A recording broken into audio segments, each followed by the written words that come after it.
time. I just want to thank everybody, the volunteers, Mr. Brophy, for making me feel so welcome. It's truly an honor to be here. I want to congratulate everybody who's being inducted, especially my good friend Jim Gray. It's truly an honor to be in some of the presence of so many great people. I had an unbelievable time. I just want to thank you for the hospitality. Thank you again for having me. Thank you, Don. I'm greatly honored to accept the induction to the International Boxing Hall of Fame on behalf of my dear friend and esteemed colleague, Klaus Peter Kohl. Peter is currently undertaking medical treatment that prevents him from traveling at this time. Yes, the report of his demise is greatly exaggerated. Peter asked me to express his profound, deep, felt, and humble appreciation to the IBHOF Hall of Fame, the entire boxing community, to his family, and especially to the boxing fans around the world for this honor. Peter wishes to emphasize that he understands this honor, and the induction to the International Boxing Hall of Fame is not just for him personally, but for every member of the Universum Box Promotion team, from the managers to the technical directors to all his staff who contributed so much to hundreds of Universum and Spotlight boxing events of non-parallel excellence. I learned that term non-parallel from Mike Tyson yesterday. Peter's special appreciation and gratitude is held for his boxing team. He is thinking about how much his lifelong friends and colleagues at Universum Box Promotion created every success in his boxing career. Peter would like to express special and fond recollection for his matchmaker, Howdy Tao, who knew everyone in boxing and who could go anywhere, who could communicate in any language, and who could assemble an intriguing boxing card with compelling matchups within budget, which was important to the promoter. Peter would also like to extend a special acknowledgement to his dear friend, Fritz Sedunik, the Universum Master Trainer, who was so important to assist great athletes to attain technical boxing excellence, and more importantly, the mental and emotional strength necessary to attain championship character. Finally, Peter expresses his highest esteem and appreciation for the hundreds of boxers he had the privilege and honor to promote. He promoted dozens of champions, many of whom are mentioned on the award presentation, and two who are present here, Vitali and Wladimir Klitschko. Peter also was a pioneer of promoting female boxing, promoting Daisy Lang, Regina Hamlet, and numerous other female champions. He promoted the first European Championship boxing card headlined by a female boxer, and the first European all-female boxing card, both to sell out crowds. Peter is especially gratified that so many of the Universum boxers had excellent lives and careers after boxing, becoming excellent parents, citizens, and successes in their chosen fields. Klaus Peter Kohl is a Hall of Fame promoter, not just because of the 100 of championship events and the scores of champions he promoted. Peter's great contribution to boxing is how he promoted boxing, with epic pageantry, triumphant music, monumental trade style, and spectacular showmanship.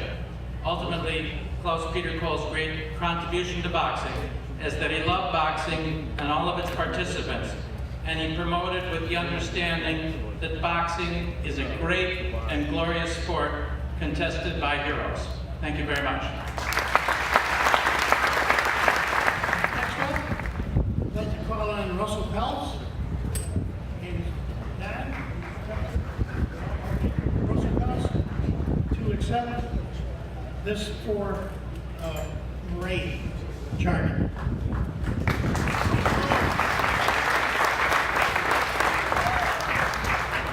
In 1957, the San Francisco 49ers and the Detroit Lions finished the regular season tied for first place in the Western Conference of the NFL. This was in the day when there was only a Western Conference and an Eastern Conference. So they had to have a playoff game, and it was at Kezar Stadium in San Francisco, with the winner to fight to play the Cleveland Browns for the NFL championship. And the game sold out 60,000 tickets in less than a day. And if you remember back then, they had the 90-mile blackout rule where the game couldn't be shown in San Francisco.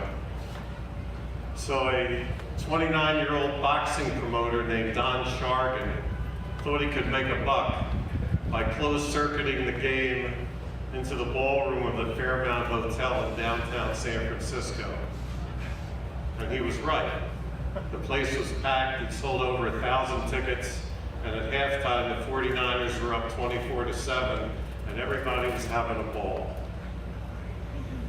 And then fate stepped in, and the screen went blank, and they lost the signal, and the people in attendance went berserk. They wanted their money back, and they stampeded the box office, and there was Don Chargin trying to refund their money when a woman reached over with her nails and scratched the skin off the front of his face, and another man tried throwing punches. So what does a 29-year-old boxing promoter do in a situation like that? He took the money and ran. He ran down the hallway, out onto the street, followed by an angry mob. And there are pictures of the paper this the following day. One guy ripped off the sleeve of his jacket. He jumped on a trolley, took it to the foot of the Golden Gate Bridge, ran into a man who was heading to Oakland, jumped in the car, went to Oakland and got out at the entrance of a restaurant catering hall known as Villa de la Paix. He walked in there, bloody, battered, and bruised. He looked like he'd been thumped by Fritzy Zivik and hit in the cup by Bummy Davis. And the first person he ran into was the banquet manager, a 27-year-old woman named Lorraine Adrienne LaFrancois. You couldn't script this in Hollywood. I don't know if it was love at first sight what she was looking at, but from that day on, they were inseparable. One of the great love stories of all time. Imagine 24/7 for more than 52 years, forming one of the great 1-2 promotional teams in the history of boxing. They were more efficient than some promotional groups today that have 20 or 25 employees. They kept boxing alive in Northern California, from San Jose to Oakland, San Francisco to Sacramento, Eureka, Fresno. Sure, Don made the matches, but that's what he did, and Lorraine did everything else. She rented the arenas, she hired the security, the ushers, the ticket takers, the ticket sellers. She took care of the liability insurance, the hotel accommodations, the travel arrangements, the food vouchers, the publicity, the posters, the flyers. She did it all. And then in 1964, they got a call from one of the greatest promoters who ever lived, the only woman prior to today who's been enshrined in Canastota, and her name was Ailing Eaton. And they asked him to come down to her office at the Olympic for a meeting, where she hired Don Chargin to be her matchmaker, where he earned the nickname Warwick Chargin for the incredible fights he put on there for 20 years every Thursday night. And meeting Lorraine Chargin for the first time, Ailing Eaton was so impressed that she hired her as her building manager upon meeting her. Now it's funny, when a man is tough in business, he's known as a tough businessman. When a woman's tough in business, she's known as a nasty girl. Or sometimes they get the moniker the Dragon Lady, which Ailing Eaton eventually passed down to Lorraine. First week on the job, Lorraine fired the head of the concessions, who'd been there for 25 years, when she found out that he had his own eatery in Pasadena and he was stealing food and beverages from the Olympic and taking it to him as his restaurant. Along the way, while they promoted in other cities, they did a fight in Sacramento, and a reluctant heavyweight named Pat Stapleton refused to come out for the main event and killed the show. So Don Chargin walked into the dressing room and picked up a revolver and put it in Pat Stapleton's ear and said something a little tougher than, "Son, do you think you might want to reconsider?" So Stapleton went through and put up what little fight he could, and later when Lorraine found out about it, She walked over to Don and said, "Chargin, you done good." They were in France when Loretta Garza was fighting Juan Koji for the title, and the French promoters were talking in French, and they were talking about that the officials were staying in a certain hotel, but don't tell the Chargins, not realizing that Lorraine Chargin was Lorraine LaFrancois and spoke fluent French. So they hightailed it over there to the hotel when the meeting was over, just to make sure everything was okay. And of course, if you weren't there and you haven't heard about it, I was there at the Arco Arena in 1995. It was an HBO show. Lennox Lewis was fighting Lionel Butler, and Melvin Foster was fighting Michael Moore, and I was sitting with Don. Lorraine was at the back door checking in the fighters and the people who needed credentials, and Don King came in. He was representing Lionel Butler, and Don came in with an entourage. And you just didn't do this with Lorraine Chargin. So she said, "I can let you in, Don, and somebody with you, but the rest of the people will have to get tickets." Well, words were exchanged, and the entourage left, and somehow Don King got in. And I'm sitting with Don Chargin, and you see Don King coming out of the chute, going over to the press section, and right behind him, breathing fire, is Lorraine Chargin. So Don's got his back to her, and she goes up to Don and taps him on the back, and Don turns around, and Don can be an intimidating person. But Lorraine Chargin was no shrinking violet, and they went at it. And the head of security comes over to Don Chargin, who's intently watching the fights. And Don says, "There's a problem at ringside. I think you should go over there. Lorraine and Don King are getting into an argument." And Don kept looking right at the fights. He said, "No, it's okay." And the head of security said, "Don, aren't you worried about Lorraine?" And Don turned and looked at the head of security and said, "No, I'm worried about King."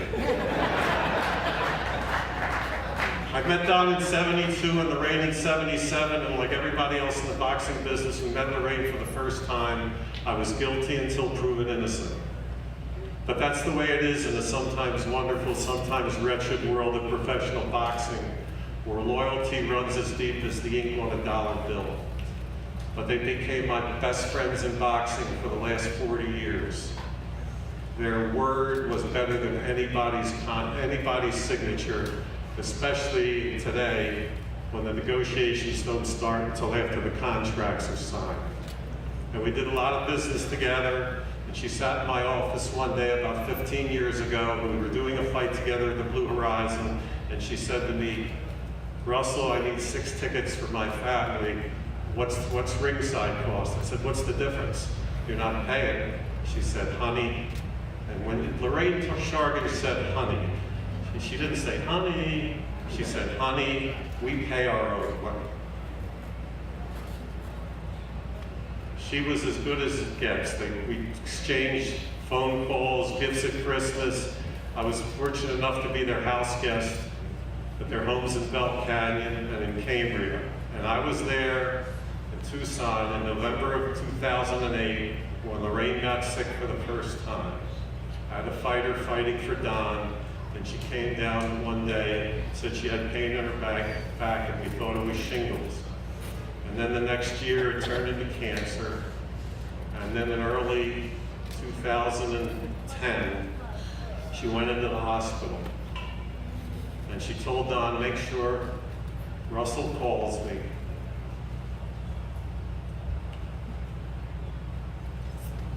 "I want to hear from him." And we spoke on the phone because my sister had passed away from similar cancer a year before, but it beat the doctor's prognosis by 4 years. And Lorraine said, "If I can get half of that time, I'll be happy." But it didn't happen. And Lorraine Chargin passed away in April of 2010. And they had a memorial service for her in a restaurant in Cambria. And everybody who was anybody in West Coast boxing went there. And about 5 of us got up to speak. And the man I remember most was Loretta Garza. Of all the fighters that Lorraine Chargin had dealt with in 40, 50 years, of all the thousands that she had dealt with, Loretta Garza was her favorite. Loretta Garza was a blue-collar fighter who came to work with his lunchbox and his thermos, and he never was flashy, and he never created any problems, and out of nowhere, he went to France and won the WBA junior welterweight title when nobody expected it. He defended it once against Vinny Pazienza. He lost it, won 3 more fights, and when he couldn't get another title fight, he retired. And when Loretta Garza got up to speak that day, he knew that he was Lorraine Chargin's favorite fighter. And he said that he was humbled and honored that out of all the thousands of fighters that she knew, that he was her favorite. And before Lorraine passed away, she told Don that if she ever made it to the Hall of Fame, that she wanted me to give the speech. And that's how I feel today. I'm honored and humbled. Thank you.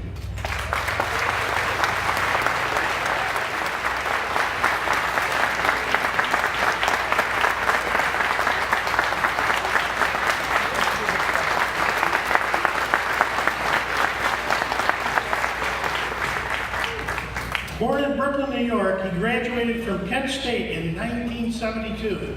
Began his broadcasting career handling play-by-play for a variety of sports, including hockey, football, baseball, and basketball. In the 80s, he began working in boxing, doing blow-by-blow commentary for Super Fight of the Month, a syndicated television series. In 1987, he moved to Showtime, and his first fight was the rematch between Evander Holyfield and Dwight Wade.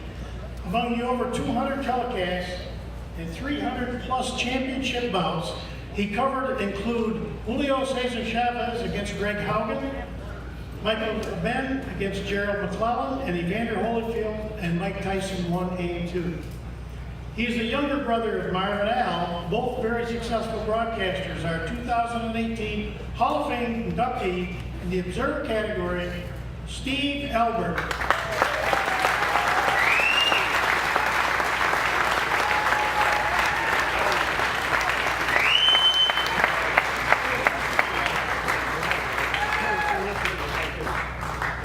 Thank you very much, Don. Before we go any further, let me just ask, are you sure you've got the right Albert? Just checking. No, seriously, thank you so much for this wonderful honor. Truth is, I get a little embarrassed by this type of attention and recognition, but I'm genuinely humbled and deeply appreciative. Many thanks to the Hall of Fame voters for their utmost generosity, and a big debt of gratitude to Ed Brophy and his outstanding staff of volunteers for their warmth and hospitality and all of their hard work in preparation for this event. And I salute all the great fans out there who traveled many miles to be here. You guys are great. It's been wonderful all weekend. It's so cool. Give yourselves a round of applause. Thank you. It's really cool how the entire boxing community descends upon this quaint community of Canastota every year at this time. And you know what? I wouldn't want to be any other place right now. Simply put, all I ever wanted to be was a sportscaster. There was no plan B, and I got to do it for nearly 5 decades. I've never taken for granted how fortunate I was. I grew up in a broadcasting family, as Don alluded to, 3 brothers who all had the dream. Why? I really don't know. It just felt natural. I was about 7 when I got the bug. My oldest brother, Marv, of course, started out first as a pro, then Al and I followed. Who would have thought we'd all wind up in boxing? Marv on NBC, Al with USA Tuesday Night Fights, and me on Showtime. As kids, the 3 of us would go into this little room in our house in Brooklyn. We'd set up a makeshift press box with a folding table with 3 chairs in front of an old black and white TV. We'd close the door, turn on the Yankee game, turn down the sound, and announce the game ourselves. One would do play-by-play, another would control the crowd sound effects record, and the other would simulate the crack in the back with 2 price-marking pencils from our father's grocery store. We'd rotate every few innings so everybody had a chance to call the game. Our parents, man, they had to be wondering, what on earth are those boys doing there? We didn't exactly know either, but we did know we loved doing it. The first fight I called on television was the second live fight I ever saw. My first ever in-person fight, March 4th, 1968, Madison Square Garden. Heavyweights Joe Frazier versus Buster Mathis.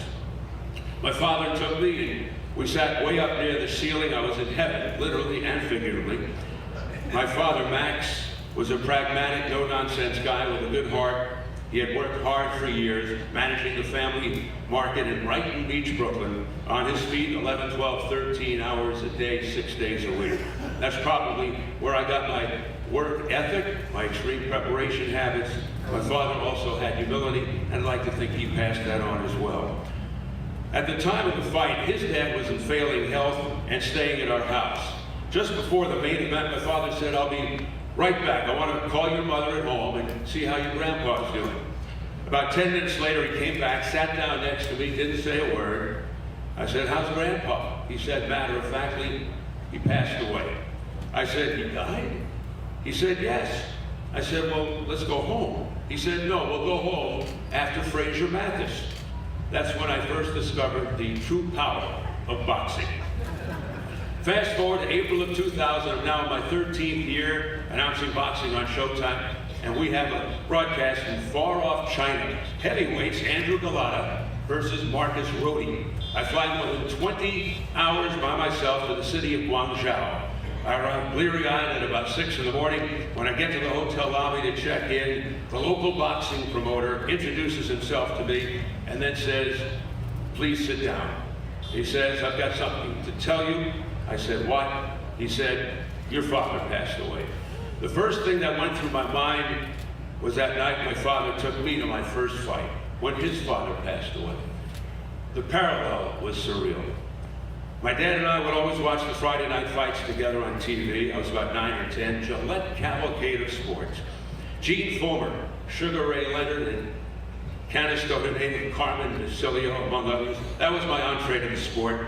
That big old microphone hurtling down at the old garden, ring announcer Johnny Addy would reach up and grab it to introduce the fighters in that unforgettable style. I never met Johnny, but what a thrill to be inducted in the same class. Then I'd be mesmerized by the voice of blow-by-blow announcer Don Dunphy. I didn't want to be like Don Dunphy. I wanted to be Don Dunphy. I wanted to sound just like him. I wanted to describe the action just like him.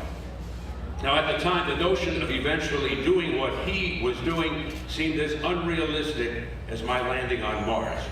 What seemed even more implausible was that my father was sitting next to this shy, skinny little kid with a pipsqueak voice who would someday be alongside Don Dunphy in the Hall of Fame. I hope my father is looking down right now with a big smile on his face saying, "I'm proud of you, kid." And Mom, I hope you're looking down proudly as well. In my 23 years at Showtime, I was privileged to call some of the most high-profile fights in boxing history, over 300 world championship fights, as Don said. The two fights that stand out the most couldn't be more divergent. First, Holyfield Tyson 2, June of 1997. Unquestionably the most memorable fight I ever called. On the heels of Evander Holyfield's stirring upset of Mike Tyson, the term highly anticipated is an understatement. I was always more on edge before a Tyson fight because of his unpredictability, but nobody could have foreseen what was about to take place. Of course, it was the infamous bike fight. And to be the announcer who called it from ringside still to this day blows my mind. At the time, it was the highest rated pay-per-view event, sports or non-sports, ever.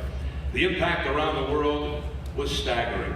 Even the President of the United States watched it. In fact, at his Monday press conference, the first question to Bill Clinton was, "Did you watch the fight?" The President said, "Yes," and I was horrified.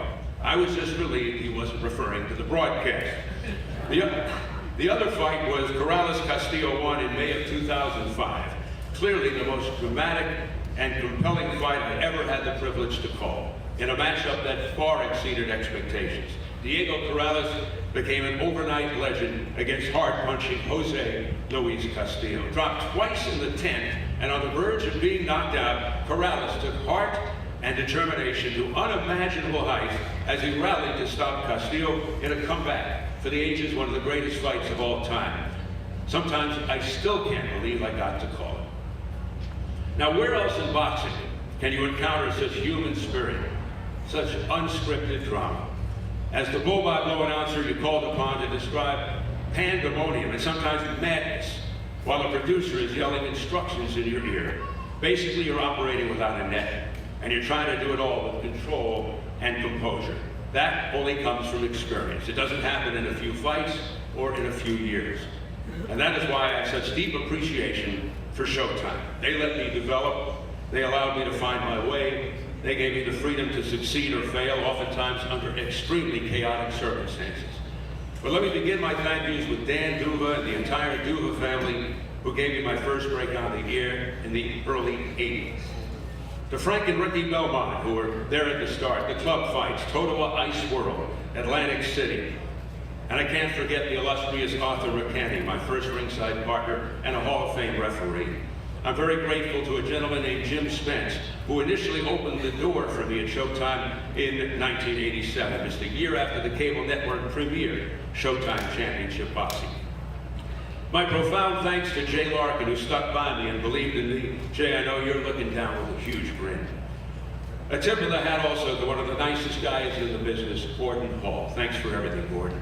And to the folks in the trenches with me, David Dinkins, Bob Dunphy, Ray Smalls, Victor Gonzalez, Chuck McKean, Rich Gaughan, Joel Farbstein, Mike Teodoro, Jerry Berg, Earl Fash, Jody Heaps, Joe Giacovino, Chris de Blasio, and the classic Jimmy Lennon Jr., in addition to many others behind the scenes. To those I shared a microphone with at Showtime, the Fight Doctor, Ferdy Pacheco, Bobby Ches, Steve Farhood, Antonio Tarver. I can't thank you enough for the education and the friendships. I want to particularly thank Al Bernstein, a play-by-play announcer's dream broadcast partner.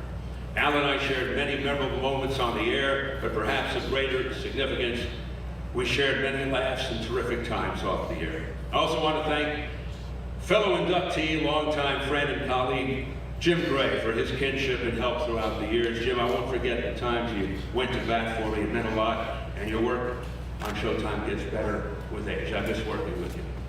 As for the Fight Doctor, wow, that was a learning experience, but perhaps the most important thing Ferdy taught me, before each broadcast at ringside, always cover your coffee with an index card. That way you won't get blood in your coffee. Sage advice, in fact, he wrote a book entitled Blood in My Coffee. Personally, many thanks to my family and a big hug and kiss to my main squeeze, Nina, for her kindness, goodness, and amazing support.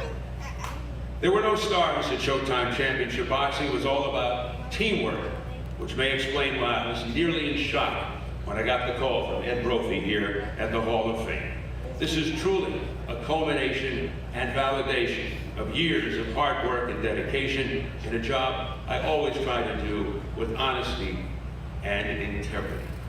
Thank you so much.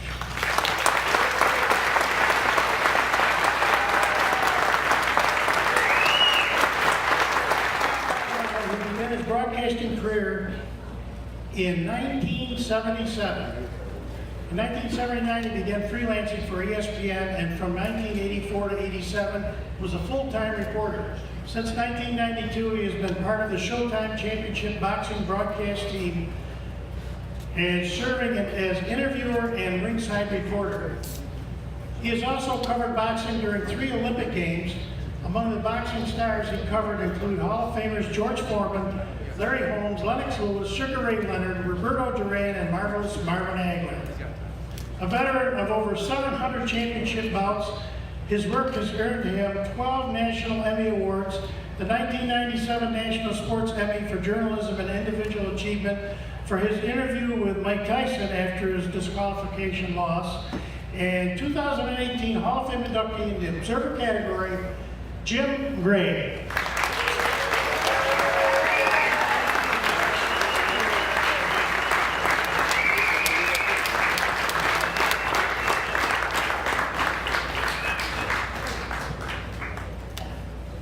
Thank you very much.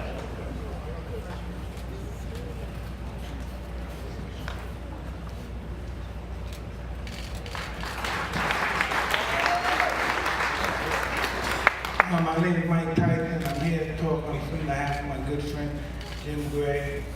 And I knew Greg probably close to 20 years, right? He's always been honest, he's always been a straight shooter with me, even when I was wrong, which I was wrong most of the time.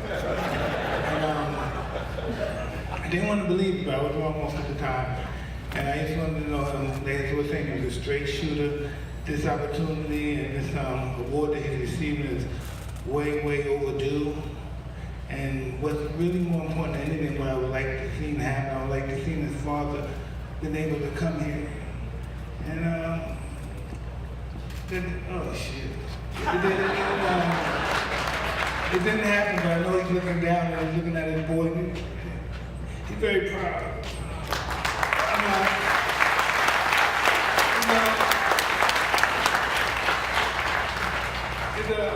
It's something that's really crazy. Because it's hard getting here to, you gotta take a plane, you gotta take another plane. Yeah. You gotta drive a hell of a long time. It's hard to get here. Because it's hard to get here, to be in the Hall of Fame. And sorry to cry, I was thinking about his dad, and I wish he was here to join us in this celebration. And what I can say to my friend, well-deserved, great merit, always stood up, and there's nothing that can deny us in the Hall of Fame. I'm very proud of you. Very proud of the family, proud of you. It's a good moment for you.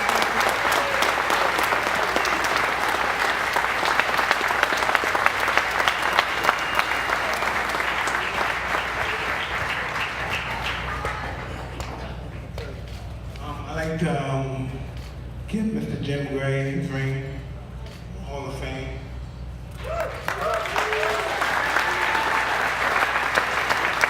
Well deserved, well honored.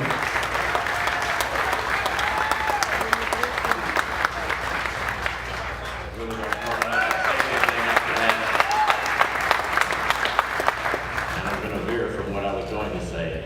I met Mike Tyson in the late mid-1980s at a restaurant with my dad. He was with Don King. It was Mateo's restaurant.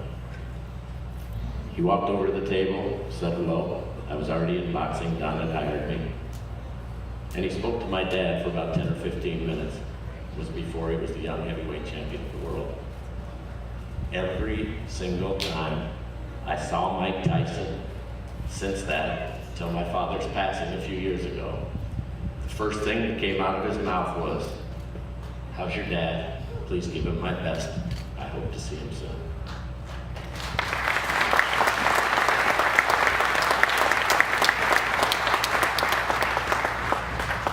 Mike and I have a long history together. Somewhat ironic that the man who threatened to kill me in public is now inducting me into the Hall of Fame.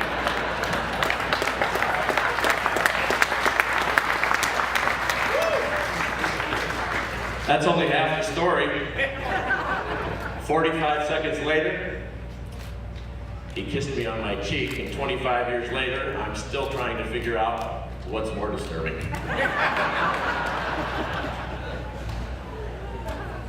You know, I never once contemplated in my life that I'd be standing in the ring next to someone who bit another man's ear, and that same man would become one of my very close and dear friends.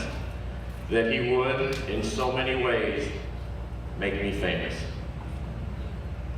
So much so that when I interviewed President George W. Bush in the White House, the first thing he asked me is, what's it like to be around Mike Tyson?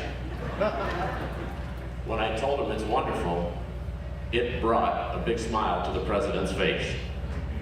Mike, I'm so pleased that you're here. I can't thank you enough for all that you've done and all of the unforgettable moments that we've shared.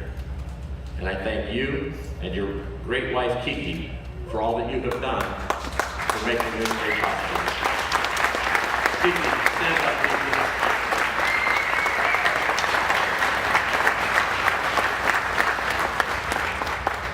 The Boxing Hall of Fame immortalizes all of these great fighters who displayed tremendous pride, courage, and talent It honors those who enter the ring and have achieved excellence. So this magnificent honor that I'm receiving today comes with tremendous humility and a sense of how could this happen? I never took a punch. Now, I'm sure there are a lot of you out there who would have liked to have seen that happen.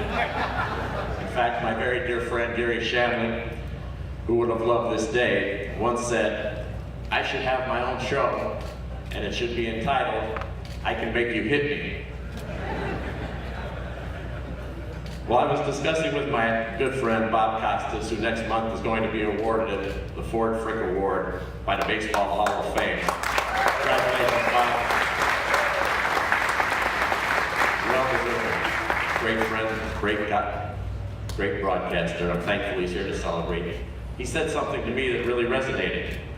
He said that observers, broadcasters, writers, and artists really do belong and are deserving of recognition by the Hall of Fame. He pointed out that the great accomplishments are forever enhanced and celebrated in part because of how they're captured. How right Bob is. We all know that Muhammad Ali was a great boxer and an incredible, towering global figure.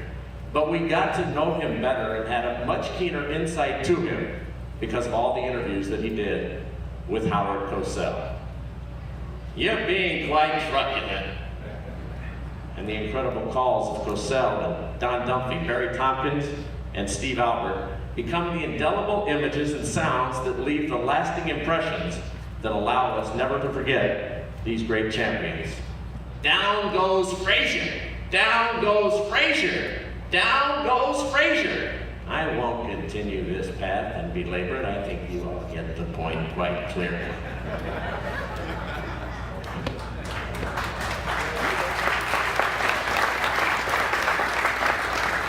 For a fighter to have been painted on a canvas by Leroy Neiman, written about by Burt Sugar, or to have forever been captured through the lens so brilliantly by Neil Leifer, these moments, these interviews, this artistry lives forever, and it will always be reflected upon by the fans who love the sport. My journey here today has been a very unlikely one. When I was 17 years old, I was an intern for the ABC station in Denver and soon became a videotape editor. One day I was in my editing booth, and the assignment editor came in and asked me if I knew anything about sports. I said yes. She said, we can't find the news anchor, we can't find the sports anchor. She said, Muhammad Ali is 2.5 hours early in the airport. He switched his flight, run out there and interviewed him. It was 1978, I was 18 years old. I ran into the weatherman's office, I stole his coat and tie, put it on, got to the airport, and Ali let me interview him for 45 minutes. He was in town to promote his fight with Leon Spinks, and then after that he would fight an exhibition against Lyle Alzado, a Denver Bronco defensive lineman. Came back to the station and I was editing myself out of the piece. There was no way they were going to put me on the air, and a man named Roger Ogden walked in and watched it, and he was mesmerized. Not mesmerized by me, but Ali. He turned to me and he said, we're going to put you and this interview on the air. It's barely adequate. So from that point, up until today at least, I've been barely adequate. That began my career in a beautiful relationship that I was able to forge with Ali. He would let me interview him on numerous occasions before all of his fights, and he would call me the young, local Howard Cosell. To hear Ali say that about me had such an impact. It was the great promoter Bob Arum who saw all these Ali interviews, and he then hired me for his closed circuit and satellite pre-fight interviews. I have always been grateful to Bob for giving me my first opportunity. Soon thereafter, Don King would take notice and employ me for all of his events on King Vision. I got to go all over the world with Don, interviewing him and the fighters. It's been amazing, Don. We went to China and actually stayed in the presidential palace and walked the Great Wall. And you should have seen the reaction of the Chinese when Don visited the mausoleum of Chairman Mao. Everyone was very respectful, but the scene was out loud hysterical. And even the normally very stoic Red Army soldiers were laughing, as Don would say, only in America, and in this instance, only in China. It was exhilarating, one of the great joys of my life. Don, thank you so much.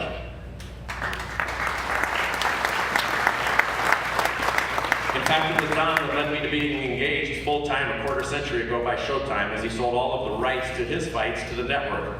Jay Larkin took Don's recommendation and hired me.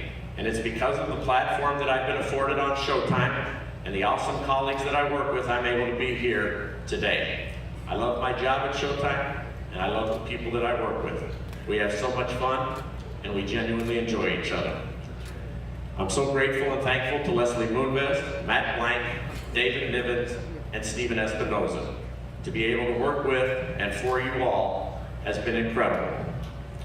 I've been with Gordon Hall and David Dinkins my entire time at Showtime. Gordon, who is here today, thank you for everything. Your professional life has been dedicated to our boxing program, and we are so lucky to have you. You are the glue that holds us together and makes us great. Thank you, Gordon. Just like Steve said, it's been such a pleasure to work with Al Bernstein. Al and I have been together for a long time, starting at ESPN, when we used to stand outside the venues, literally on boxes and milk cartons. It's such an honor to work with Al and Hall of Famers, Jimmy Lennon Jr., Barry Tompkins, Steve Farhood, and Steve Albert. Steve, I'm so happy to be able to share this day with you. You're a great broadcaster and a great friend. We've witnessed so many amazing bouts and shared so many laughs. Having grown up with your brother Al for years, and having worked with you and your other brother Marv for decades, I feel as though I've paid my Albert dues, and I've treasured every moment. All of the Showtime announcers I just mentioned have one common thread. Our producer since day one of Showtime Boxing is David Dinkins Jr., who is the best boxing producer ever. He's prepared and ready for anything. He puts it all together and he trusts us to do our jobs and be our best. I'm hopeful that one day very soon, David will have this day. And I ask very humbly all of you to take those things into consideration to please elect him to this Hall of Fame.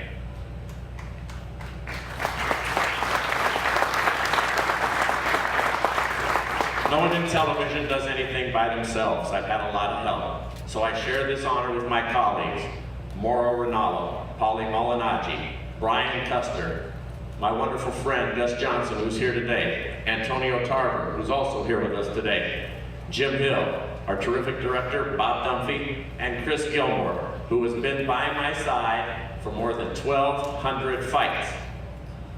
I just wanted to be a part of the team, and it's my teammates who have carried me here to this moment.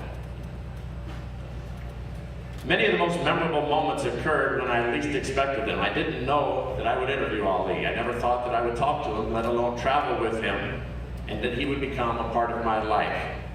That he would be my first interview, and then nearly 3 decades later, I would be granted his last interview on television. It was my incredible good fortune, and I'm so grateful to Muhammad and Lonnie Ali. I never thought that I would be able to talk about boxing with and be in the company of the great Nelson Mandela.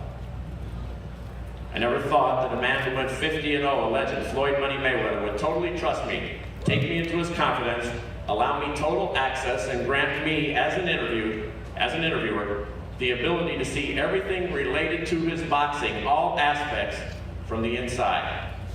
Thank you, Floyd.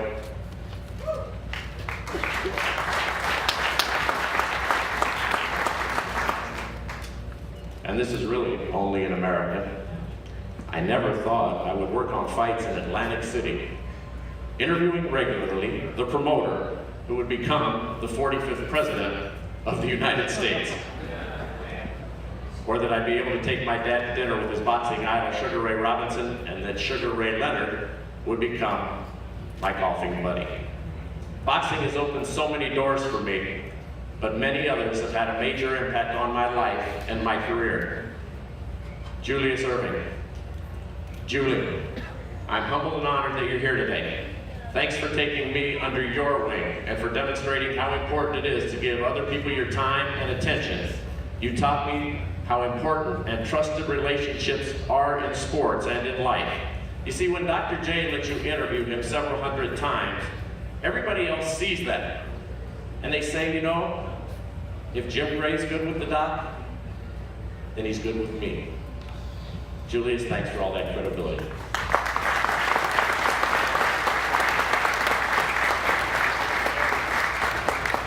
Same to you, Grandpa Silas, you and your wife, Carolyn. I would not have achieved nearly as much in sports without the mentoring, help, and guidance of Chuck Daly and Al Davis. I miss them every single day. But fortunately, I have Marc Davis, who is here with me today, to keep that flame alive that burns so bright.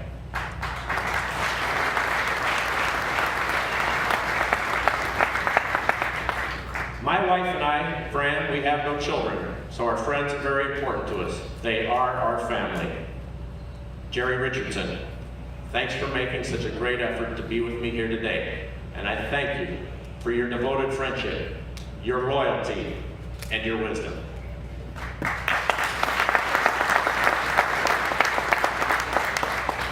Dr. Graham, Stedman, thank you for being my life coach. Larry Fitzgerald, the NFL Man of the Year and the Grand Marshal of the Parade today. You are grand indeed. If I had a son, I would want him to have the qualities and character that you had. Thank you, Larry.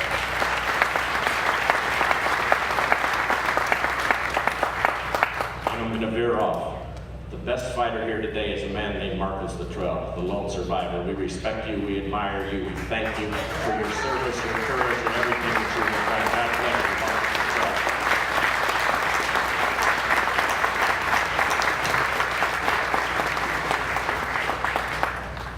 I had two childhood heroes, my father and the great Floyd Little. And one of the most wonderful things that can happen in your life is that you get to meet your hero. And when you do, the image that you have built in your mind is exceeded by the person and who he is in real life. That happened to me, I'm so lucky. Mr. Syracuse is back here in Canastota with me today. My hero, Floyd Little.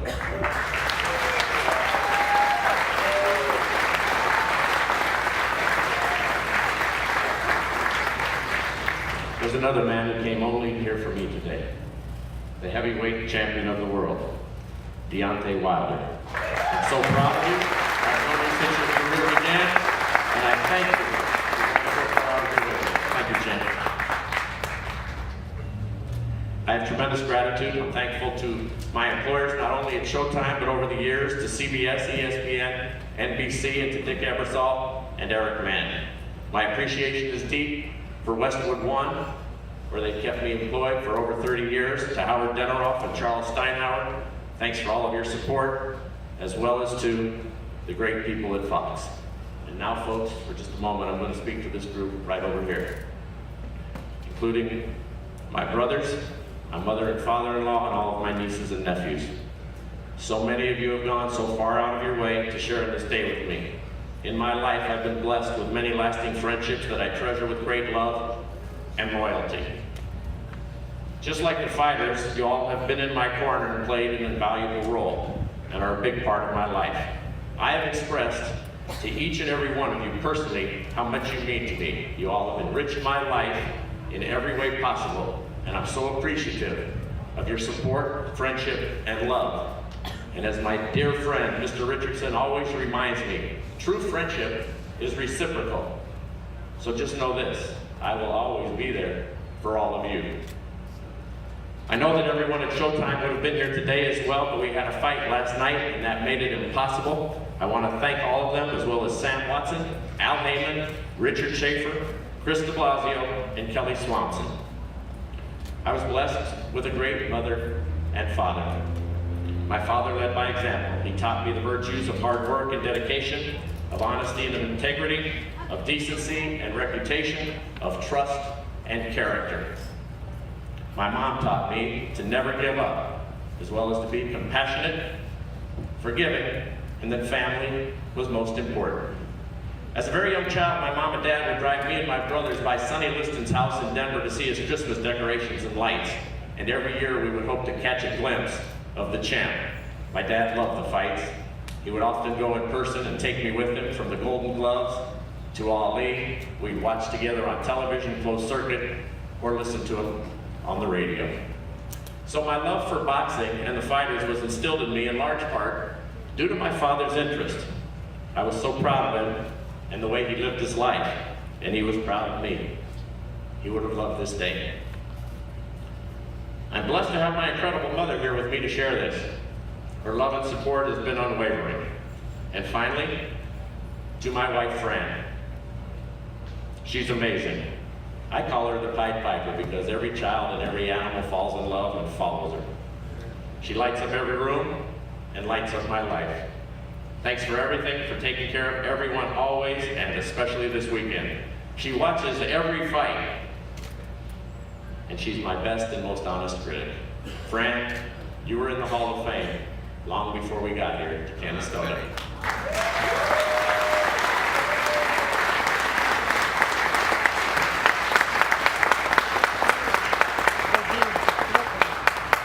Ed Brophy, thank you, sir. Grace and everybody on your staff has put together just a magnificent weekend. And I want to thank all of the people here in Canastota. That parade was wonderful. All the great fans and volunteers and everybody at the Hall of Fame. Howard Cosell used to say, I'm just telling it like it is. I just wanted to ask it like it is. As Steve alluded to, we were together. The best fight that I ever broadcast was Castillo versus Corrales. And in the post-fight interview, I asked the late Diego Corrales, how would he describe the fight? He said, this fight was an honor. Well, it's been my honor to have been able to interview all of these great boxers and magnificent athletes this weekend, and this honor has touched me and impacted me in a way that is indescribable. For my life in boxing and sports broadcasting has been much better in reality than any dream I could have ever imagined. Thank you all so much.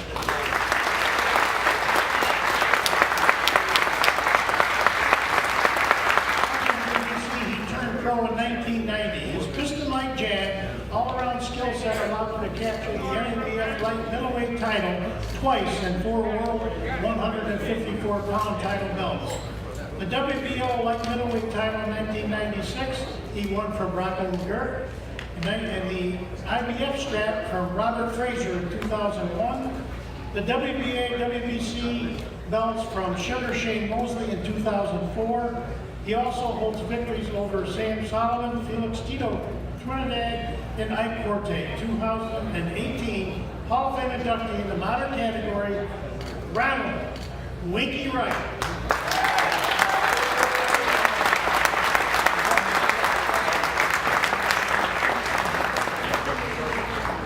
First, they always put me behind writers and commentators. They have the best speeches. So I didn't write a speech because I wanted to come out here and just speak straight from the heart. So first of all, I want to say thank everybody for coming out. I want to thank my family and friends. A bunch of my friends came from DC. You know what I'm saying? A bunch of them came from Florida. Yeah, New York. I can't forget my New York people too.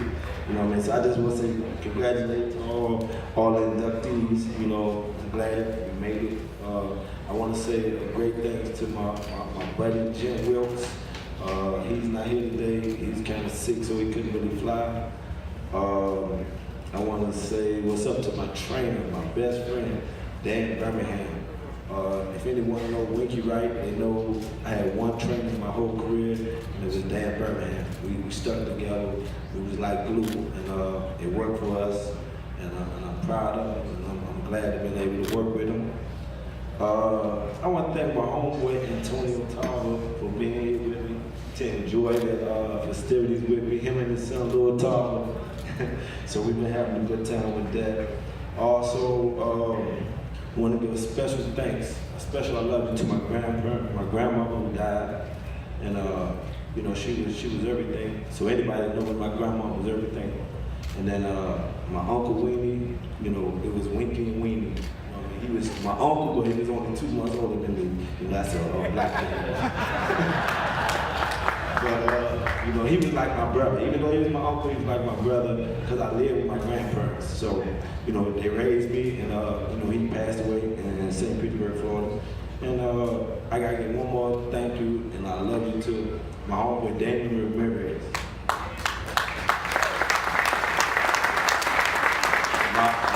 My homeboy Daniel got killed probably about 8 months ago, 6, 8 months ago probably. If anybody know me and know boxing, you know, whenever you see Winky, you see a little small bald head, whatever you do with me. You know what I mean? And this dude, he fought for me with everything. And his son is here, Nicholas. I want to say what's up to Nicholas and the Ramirez family. And you know, now I'm gonna take y'all on my boxing journey. So for me to become a professional boxer, I never wanted to be a professional boxer. I love boxing, I always wanted to fight, but I never wanted to be a boxer. It just wasn't in my, I didn't think I could do it. A champion, Marc Davis, came down to Florida for training camp, you know, because we got the beautiful weather. So he came down there for training camp and started training, and he came to my gym. So when I seen how everybody respected him and gave him so much love, I was like, man, I think I can do this. But I was only 16, I was 17 at the time. So, you know, I was a little kid, thought I knew everything, think I know how to do everything. So, you know, I get in there and start boxing with everybody, having fun. And he said, look, man, if you really put some effort to this, you can be a good boxer. You know, you might can make some money at this. And look at me now, you know. So, you know, he, you know, Marc don't know it, but he really gave me that push to become a professional fighter. And then, you know, it kind of went from there. You know, I trained hard. I still didn't take boxing serious. My first professional fight, I swear to God, my trainer, Dan Birmingham, you know, we were training in the gym, but it was our first pro fight. So we did a lot of big amateur fights while I was going overseas and all that. But my first pro fight, he was like, okay, I know you know what you need to do. You need to focus, you're gonna make some money, you're gonna do this. So we on our way to the fight. So he said, how's training becoming? I said, good, good. He said, how your road work? I said, what road work? You know, I didn't know I had to do more road work. You went there, so I didn't do it, you know? Man, that had to be the hardest fight in my career. My first fight, I fought a kid that he only had 3 professional boxing matches, but he was a world champion kickboxer. So, you know, this dude had energy to go. And, you know, I just turned 18, so I'm 18 years old, having fun playing. Man, by the time that 3rd round got there, my hands felt like cement bricks. And if you ever hear anybody talk about boxing, they'll tell you, fatigue will make a coward out of any man. You know, you can be tough as all the way, but when you get tired, you're in a world of trouble. So I got through that fight, I trained hard, I got a few knockouts, but I still wasn't getting the publicity that I want. You know, I'm in Florida, you know, we got Roy Jones, and I just couldn't get the publicity. So, you know, I had, me and Dad made the decision to go overseas. And, you know, luckily I got connected with some French promoters, the Curtis brothers, and they took me under their wing and they took me overseas. I wasn't making that much money in Florida. So when I went over there, I made a little bit more money. It wasn't great, but it was more money. So I went over there, and once I fought over there once or twice, when I go over there, you know, I'm front page to the paper. You know, master boxer, Winky Wright, da-da-da-da-da. But when I come home, nobody knew me. So it was a great experience to go over there, but like they said, there's no place like home. So I had to do whatever I had to do to get back home. And when I came back home, I finally got hooked up with the great promoter, Duggan. And DK. So, you know, me and DK, we worked together for 2 fights. You know, we had a little discrepancy, so. But, you know, we got through it. We got through it like business, man. It's business. We got through it. And, you know, we both walked away. We both respected each other. And, you know, after that, because I had a fight with, what's this guy? Vargas, Fernando Vargas. So, you know, it was a tough fight. I thought I won. I didn't get the decision, you know, and I was upset about that. But, you know, I couldn't get back. I was trying to look. I had the momentum. I finally got on TV. I need to get back out here. I need the fans to see me. I need to do what I got to do, Don. And Don had too many fighters to really push me. And I understand that's the business of boxing. So, you know, we agreed to let me do what I had to do. And I thank God for that. You know what I mean? Let me do what I had to do, and I'm here now. So I did that, and then, you know, I came back, and then I finally won the title against a dude named Robert Frazier in California. Nobody really knew Frazier, nobody really knew me, but we was both #1 and #2 for the title. So, you know, I beat him, and I became world champion. Well, that's the second time that I beat Robert McCall. back in the day. But I become world champion. So now I really want to make it fight. And once again, you know, this is some of the problems with boxing, and which I missed from the days like when Hagler, Hearns, Ray Leonard, them guys fought because they thought they were the best. They wanted to prove they were the best. They didn't want people to say, just say, no, I think he's the best. No, we want to prove it. And we'll prove it 1, 2, 3 times. And that's what I felt made boxing great. You know, so I always take my hat off when I see these guys, and just to look at them and be at all like, wow. You know, I mean Marvin Hagler, I mean Tom Hearns, I mean Mike Tyson, you know what I'm saying? So I'm a kid from the hood, you know, and when I first met Mike Tyson, that was right after the Vargas fight. So I go to Vegas, so I'm on the dice table, I like to gamble, shoot dice, and I see the whole crowd coming, the crowd just like a wave. I'm like, who the hell is that? So I'm just looking. Next thing I know, Mike Tyson just come through everybody. He come over there and speak to me. He said, man, I want to tell you, you fought a good fight, man. You fought my friend, but, you know, I like you. You fought a good fight. From then on, you know, Mike tell me I'm good.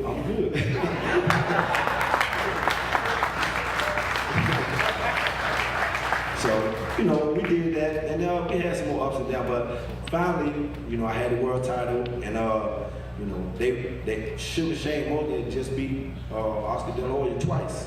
And he was looking for a big fight, and I had the other belt. So, you know, he wanted to be unified. He wanted to be the first unified champion in a long time. And I wanted to be the first unified champion in a long time. So now we got to make a fight. You got to see me. So finally, he made that fight. I take my hat off to Shane, because he did what a lot of fighters wouldn't do. Give me a chance when I was younger, when I was ready to fight. You know, Shane stepped up to the plate. He lost, but he still stepped to the plate. That's what I mean by respect. You know, he's a true champ, a true fighter. So I definitely take my hat off to Shane for that. We fought twice. I beat him. And then, you know, I beat a few more fighters, but then come the ultimate fight. The fight, you know, people have in their career where there's a defining moment in your career that can make you or break you, that can make you great, or it can make you just another fighter. And that was with Felix Trinidad. Everybody, you know, Tito had just came off a big win with Mayorga, who got a head like a brick, and Tito punished him. You know, literally punished him. We sitting there watching the fight, we're like, wow, this dude got power from somewhere. He's skinny, he don't look like he got no muscles, but he knocking people's heads off. I'm like, so he got some power from somewhere, we just gotta be careful and watch it. So, you know, Don, we had to go, once again, I had to go meet with Don. So, me and my great friend Jim Wilkes, we went down, we flew down to Fort Lauderdale to meet with Don. I guess we got there at Fort Lauderdale at 1 o'clock in the afternoon. We didn't leave Fort Lauderdale till 12 o'clock at night, trying to hammer this deal with Felix Trinidad. Don said that, look, I'm giving you my last great champion, you know, so I really don't want to do this, but that's what they want to do, so we got to make a deal. So we went back and forth about the money, about this, about that. Don's like, well, I can't really make money, you know, this fight ain't gonna make me that much. I just paying everybody, I'm gonna make $2 million. So my lawyer said, oh yeah, okay, how about we do the fight, we give you $2 million. No, we're not gonna do that. So we realized that. Now, you know, we decided, listen, okay, let's just make this fight, because the longer we sit here and try to wiggle and negotiate, you know, the fight gonna get by. So, you know, like I said, it's the moment in time things happen. Like with Ray Leonard, Hagler, Hearn, them boys fought each other time after time after time. And these are great fighters. You know, when you look at the fighters these days, not taking anything away from the fighters these days, because they are still good fighters, but to have that determination, the willpower. We never had social media. They didn't have social media. They couldn't get on the internet and say, look, I'm gonna do this, I'm gonna do that, to get the promoter, or y'all look at me do this. You know? Listen, they only had the network to promote them. The network had to put the fighters out there, and the fighters fought their heart out. And like I said, you know, when I think of boxing, I think of that era, and I definitely take my hat off to them guys. And when we and Tito got into the ring, I said to myself, listen, this is your time to blow. You beat Shane, you got a little notoriety, but if you beat Felix, you gonna be the man. You gonna be the man. Tito had, listen, we did a press conference. Man, we went to Puerto Rico, I swear to you, when we went to Puerto Rico, they, you know, you gotta go through security and all, no security. I come out, they just walking straight on down, the streets blocked. So we get to a stadium just for a press conference. Oh my God, I looked up, T-Lo. I was like, wow, it's amazing. The love that true fans have for the sport. They came out to support this guy no matter what. And like I said, we did the press conference, it was great. We did the fight. I was blessed to come out with victorious, put in the work. And you know, me and Tito became friends. And you know, people was like, do it again. And then they was like, no, we're not doing that again. We gonna retire, and that's what it was. So I moved on to middleweight, had some great fights. But you know, it's just when you see boxing and you know that your time is up and you're not really getting the notoriety or the money that you think you deserve, then I think it's time to move on. And that's what I did. I realized that, and I said I had a great time in the sport. The sport took me to places, showed me things. I met people I never thought I'd meet. You know, be able to see people call on the phone, Marc Davis, you know, the great Marc Davis, you know, it's just crazy, man. So I love the sport of boxing, man. I just think it's some things that we need to try to work on in the future to help the sport to get back to where it was when the great fighters was going these wars. And that's pretty much it. I want to thank, like I said, I want to thank all the countries, and you know, thank everybody.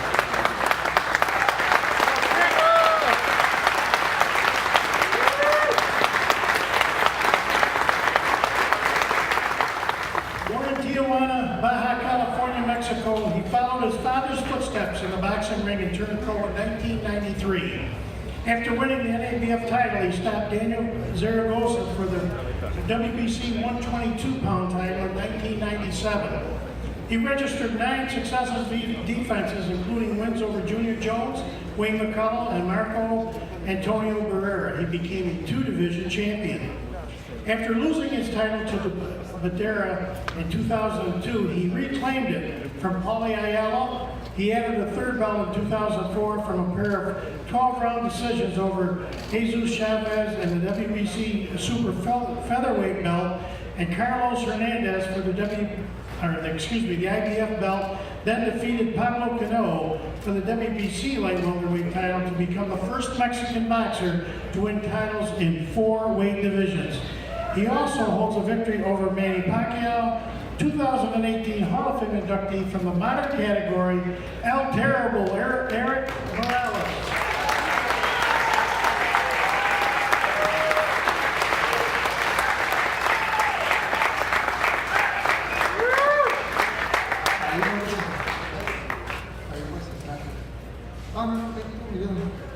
Ayúdame tú. Somebody translate? No, tú. Te quiero mucho.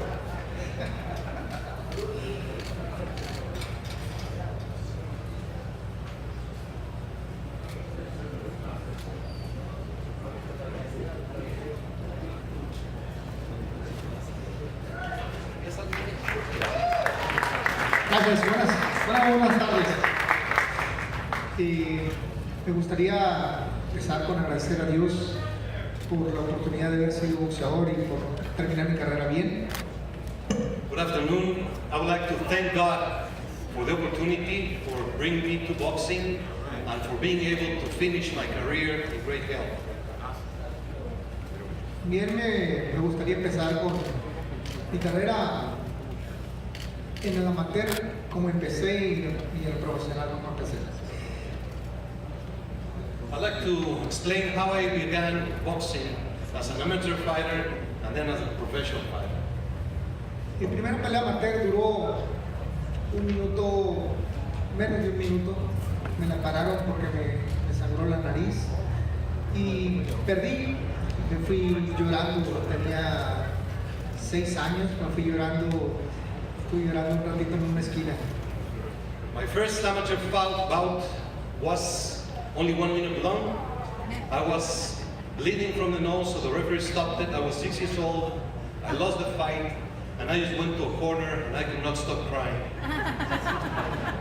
Mi primera pelea profesional iba a ser en la ciudad de Mexicali y era con televisión, entonces había televisión en una pelea de campeonato. Yo participaba en mi primera pelea, iba en la primera, calenté, después me dijeron espérate porque viene otra pelea, vas a subir en la tercera, calenté, me esperaron, vas a subir antes de la pelea estrella, calenté, me hicieron esperar.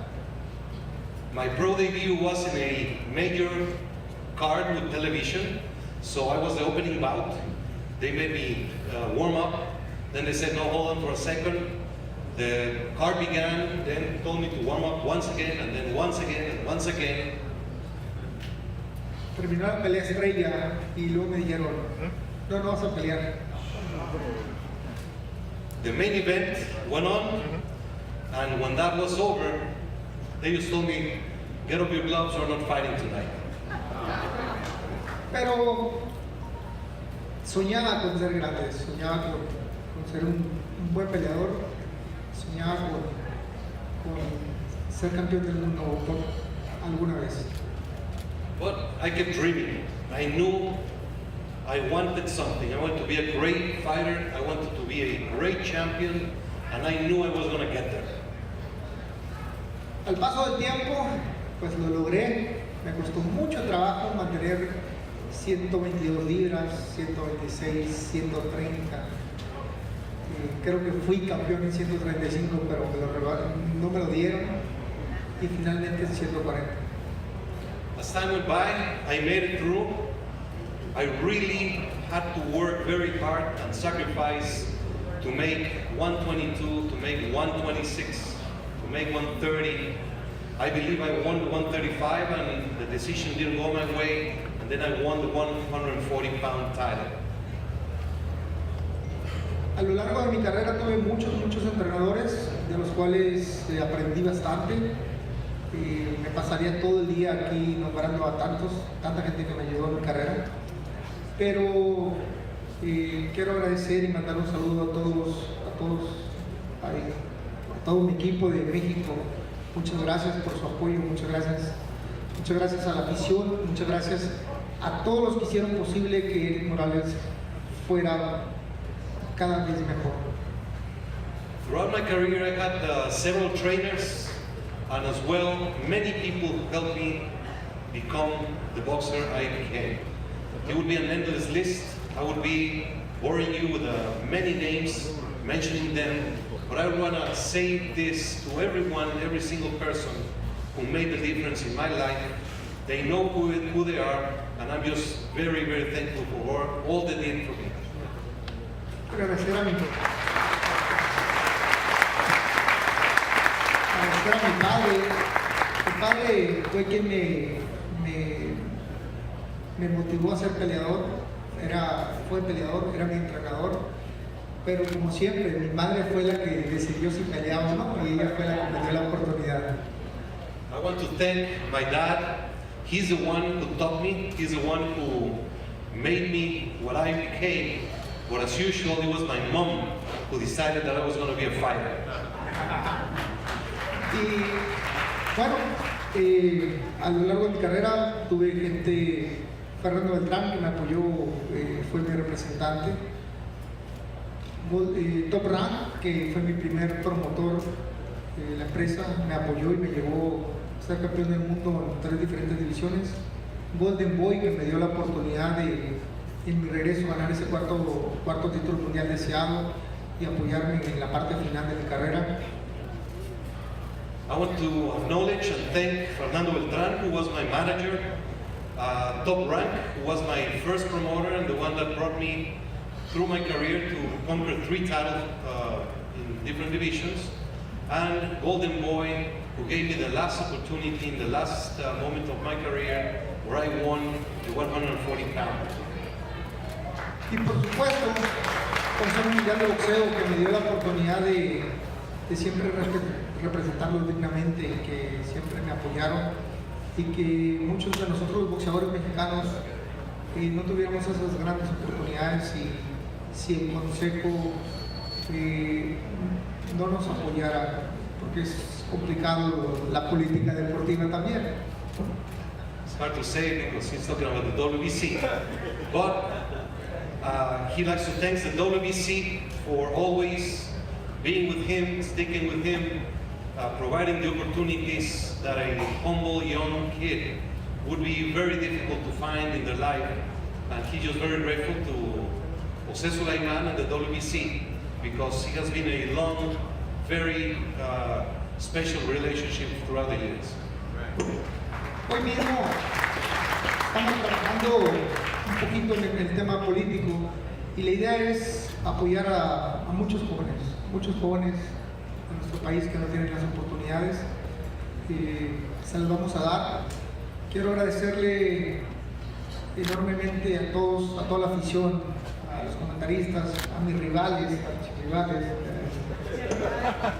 que nos dieron la fuerza para lograr ser un gran peleador. A mi familia principalmente, a una esposa, María, que aunque no está aquí, sé que siempre ha estado en el mejor momento conmigo. Muchas gracias. I have moved on from boxing, inspired by Vitali Klitschko. I'm in politics because I want to change the lives of many. Just as my life was changed, I want to influence and change the lives of many.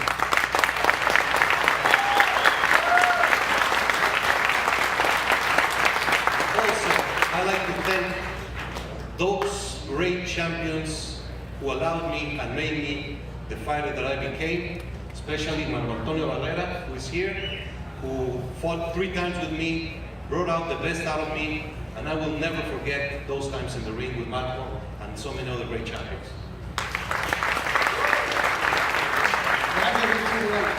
Muchas gracias a todos, muchas gracias y muchas gracias a mi familia.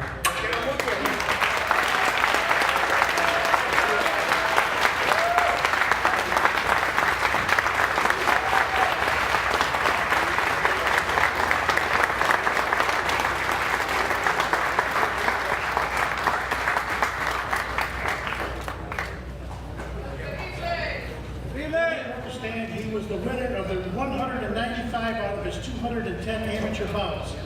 He turned pro in 1996 in Germany and scored 27 consecutive knockouts. He reigned twice as the EBU heavyweight champion, and in 1999 he won the WBO title.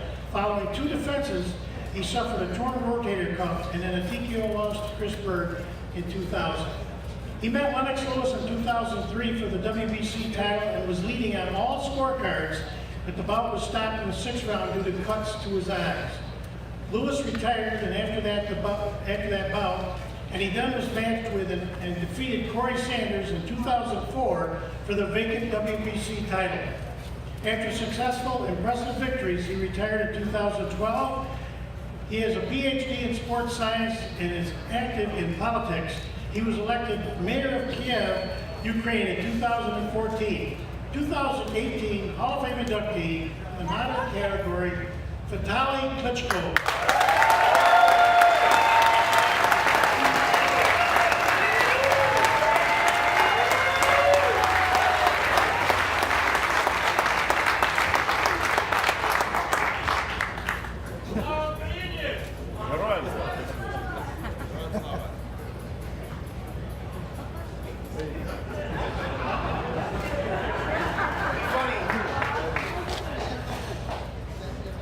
Good afternoon, ladies and gentlemen. It's fairy tale. It's not reality. It's dream. I never expect I will be in one day elected for Hall of Fame. I born 1971 in Soviet Union. By the way, we never expect to travel outside of the country. Iron Curtain. By the way, professional boxing was forbidden in the Soviet Union. Everybody listened Mohammed Ali name. Nobody see his fights. We have a dream to travel outside of the country. I never expect in one day I became world champion in United States.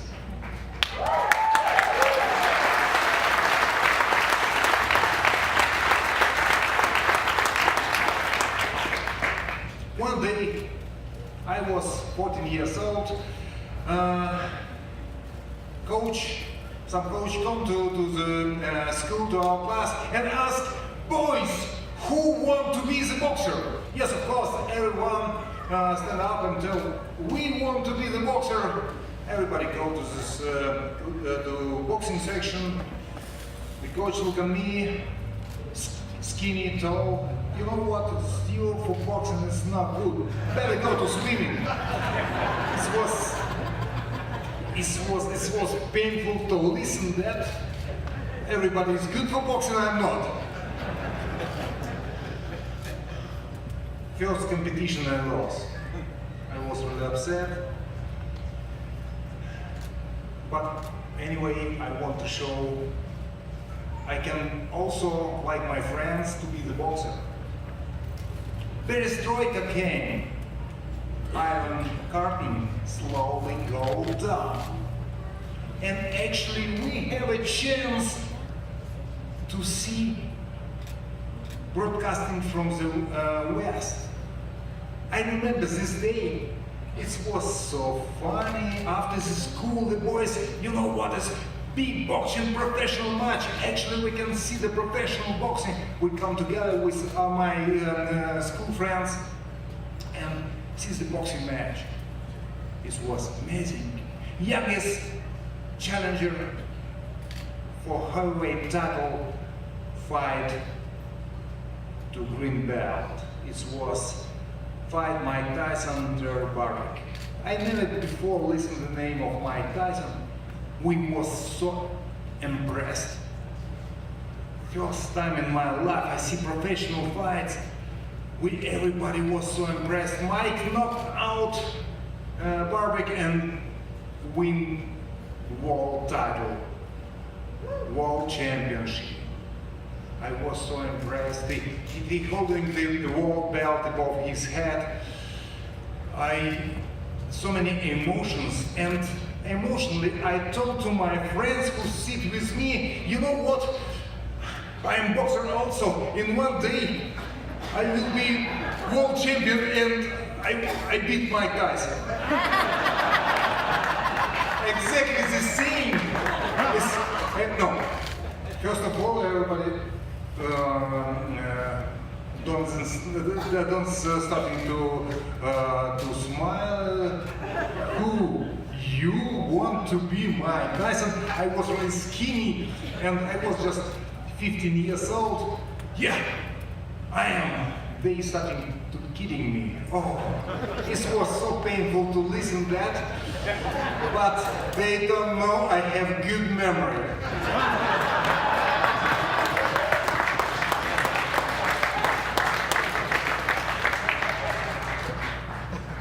18 years later, I remember everyone who was kidding me, who joking me. I invited my friends to the restaurant, bring the bag with me, take from the bag. The same green belt was holding Mike Tyson 18 years ago about his head, but it was mine belt.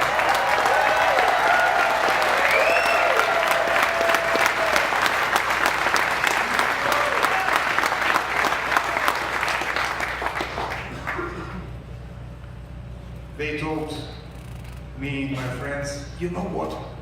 Nobody expected a boy from our class, from our school can be world champion. Sorry for kidding, sorry for jokes. We not expect, don't worry, I don't touch you. And actually, I'm pretty often explain the story to children, to in the school is good life story and good example. First of all, I want to say God. God sent me good people who surround me, who help me to achieve my goals in the life. Without these people, I never can achieve everything what I achieved today. I want to say thank you very much for my boxing father, Fritz Dunek, and Emmanuel Stewart. They pass away, they give so many emotion to me. I want to say thank you very much for my friends who travel from different part of the world, spend days to come in here and to celebrate today the big honor, his friends coming to Hall of Fame. I want to say thank you very much for Angie Corrente, Michael Sterling, David Williams, Alda Vetera, Tom Loeffler, John Hanawa, Sheriff Finkel. I can explain so many names, the thousands of the people who helped me in my life. I appreciate very much. I remember Peter Kohl had to be today. I remember very good words. Peter told me, I just started as a professional boxer, you want to be the best? Take the best people around you. If we around you will be good physiotherapist, good lawyer, good manager, the best manager, you automatically will be the best also. And I want to say thank you very much for my best team who bring me to the great result in my sport life.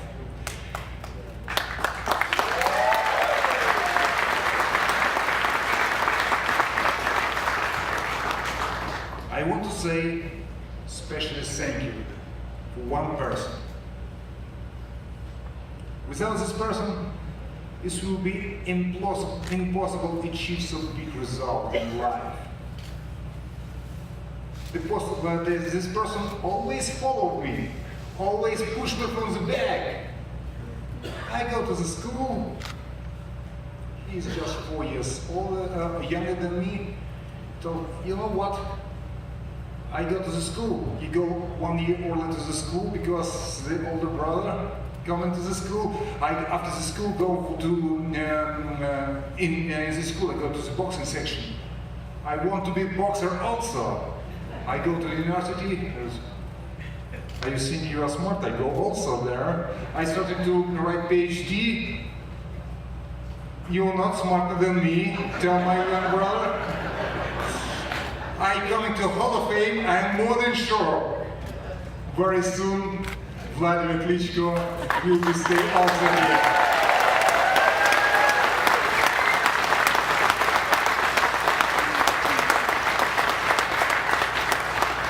I'm very proud to have strongest brother in the world.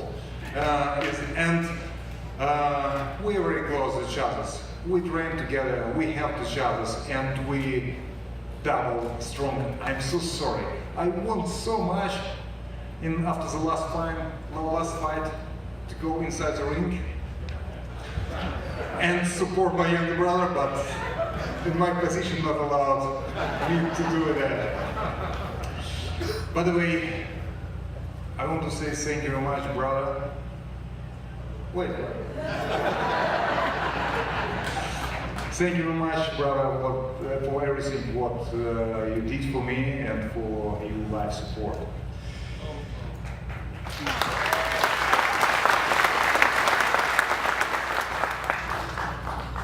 I am very proud to be today here. I'm very proud to be together with boxing legend. It's a dream to be in Hall of Fame with Mohammed Ali, with Mike Tyson, with many great persons and great sportsmen. It's actually a fairy tale, but it's very important always have a dream. Like many years ago, I had a dream to be the champion. I have a dream to live in good country with good life standards. And I know that better than anyone, and guys also know very well, you have lifelong fight for your dreams. You have lifelong fight for your values. You have to fight, because no fight, no win. I continue my fight in Ukraine, for my home country, for my home city, and I'm more than sure it's time to take and time to give back. I'm very thankful